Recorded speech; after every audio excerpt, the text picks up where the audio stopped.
Привет, друзья! Сегодня я внезапно купил такую штуку, которая называется электрокамин. Сейчас я вам немножко покажу, как эта вещь работает. У нее есть пульт управления, через него я буду его включать и настраивать всякие разные штуки. А дочь будет показывать вам свой хвост одновременно. Так, включаем.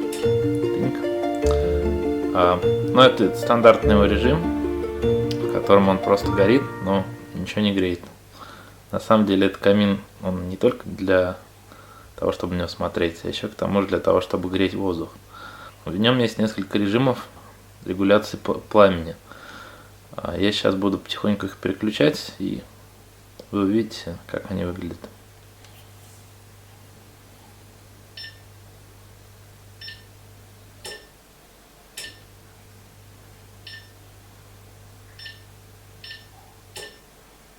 Вот это один из вариантов переключения. Я оставлю вот такой. Мне кажется, он наиболее похож на настоящее пламя. Вот другой вариант переключения. Здесь меняются огоньки в самом низу. Вот. Ну, то есть просто можно их чуть убавить.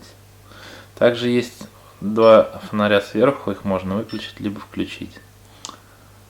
И наконец тепло. Сейчас я включу тепло, и вы услышите, как он начнет немного гудеть. Но на самом деле это не сильно громко, зато действительно очень приятно поддувает теплым воздухом.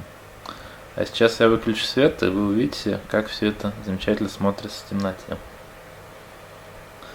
Сейчас приближу камеру, чтобы вы рассмотрели, как якобы тлеют головешки, которых на самом деле там и нет. Вся система светодиодная, но, в общем, выглядит неплохо. А мне больше всего нравится выключать также эти верхние фонари. Ой, что-то я не то нажал. Так, это опять не то. Вот так. Так, это действительно похоже на тлеющее дерево. И, собственно, вот этой штукой я собираюсь обогревать свою квартиру, пока на улице не станет тепло. Пока.